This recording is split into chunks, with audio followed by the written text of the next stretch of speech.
Nous sommes à la place des Martyrs. Il y a devant nous une mosquée ancestrale, c'est Jama al-Kabir. C'est donc une des plus anciennes mosquées d'Alger. Elle a été fondée au XIe siècle par Youssouf ibn Tashfin.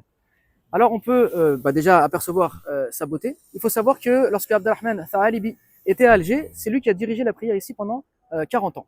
On a juste après donc Jama al-Kabir, qui est une mosquée qui a été fondée par des navigateurs ottomans qui avaient souhaité donc faire une mosquée de rite hanafite. Donc il y avait ici donc dans cette mosquée Jama al-Kabir le rite malikite qui était pratiqué avec un juge, un qadi maliki, et juste à côté donc il y avait un qadi donc hanafi, et la mosquée était dirigée donc par des imams de rite hanafi. Donc ça c'est vraiment le centre d'Alger avec autour de nous là on voit bien la Casbah avec donc la mosquée Ibn Fais qui est surnommée Jama al-Liout puisque c'était une mosquée qui a été détruite au moment de la colonisation et revendue pour en faire une synagogue.